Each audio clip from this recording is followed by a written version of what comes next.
तो नमस्कार दोस्तों, कैसे हैं आप लोग। स्वागत करता हूं एक और हॉन्टेड स्टोरी में।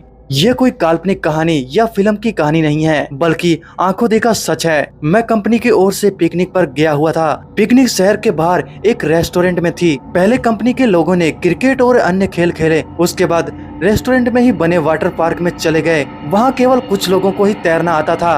वो सब गहरे पानी में तैर रहे थे और बाकी सब कम गहरे पानी में तैर रहे थे। हम दोस्तों में एक शर्त लगी कि पानी में एक सिक्का फेंका जाएगा और जो सबसे कम समय में वो सिक्का ढूंढ कर लाएगा वही जीत जाएगा। सभी ने बारी बारी से गोता लगाया, मगर किसी को सिक्का नहीं मिला। तो अगली बारी मेरी थी। मैं भी कूद गया, लेकिन पानी में जाते ही दृश्य बदल गया। मैंने पाया कि जमीन 25 या 30 फीट दूर थी। नीचे एक कब्रिस्तान दिखाई दे रहा था। वहाँ एक औरत खड़ी थी जो चेहरे और पोशाक से भारतीय नहीं लग रही थी। उसके हाथ में वही सिक्का था। वो अपना हाथ ऊपर करके खड़ी थी। ऐसा लग रहा था कि मानो वो मुझे ही सिक्का देने के लिए खड़ी हो। मैं जैसे ही उसके संबंध में आगे बढ़ता चला जा रहा था, कुछ ही क्षणों में उसके करीब था और मैंने उसके हाथ से सिक्का ले लिया। जैसे ही मैं वापस आने लगा, उसने मेरा हाथ पकड़कर खींच लिया।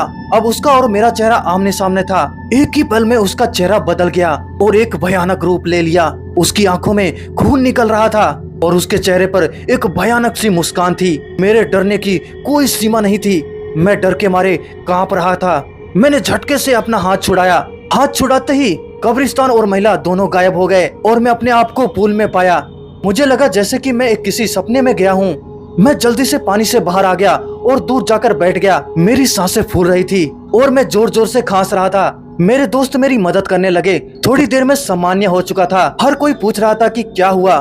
मैंने बस सर हिलाते हुए कुछ नहीं में जवाब दिया। मैंने मुट्ठी खोलकर देखा तो सिक्का मेरे हाथ में था। ये देखकर मेरे दोस्त खुशी से उछलने लगे और मुझे बधाइयां देने लगे। दोस्तों ने फिर से शर्त लगाई, मगर मैं फिर से पानी में नहीं गया। शाम हो गई थी, हमारी बस जाने वाली थी। हम कुछ लोग सिगरेट पीने के लिए बाहर चले गए। मेरे दोस्त मजाक कर रहे थे और हंसी मजाक में जोर जोर से हंस रहे थे। सामने खड़े एक अंकल हमारी बातें गौर से सुन रहे थे और बीच बीच में तड़का भी लगा रहे थे। मैं चुपचाप खड़ा था। मेरे एक दोस्त ने मजाक में पूछा कि मैं तब से चुप क्यों हूँ, क्या अंदर कोई भूत देख लिया। ये सुनकर अंकल ने मजाकिया हिजात में कहा कि अंग्रेजों के जमाने में यहाँ कब्रिस्तान हुआ करता था, जरूर किसी गोरे का भूत देख लिया होगा। ये सुनकर सब हंसने लगे, मगर मुझे यकीन हो गया था कि जो मैंने देखा वो मेरा वहम तो नहीं था। तो दोस्तों, कैसी लगी ये स्टोरी। अगर स्टोरी पसंद आई हो तो वीडियो को लाइक करके चैनल को सब्सक्राइब जरूर करना। तो मिलते हैं जल्दी एक और नए स्टोरी में। तब तक के लिए धन्यवाद।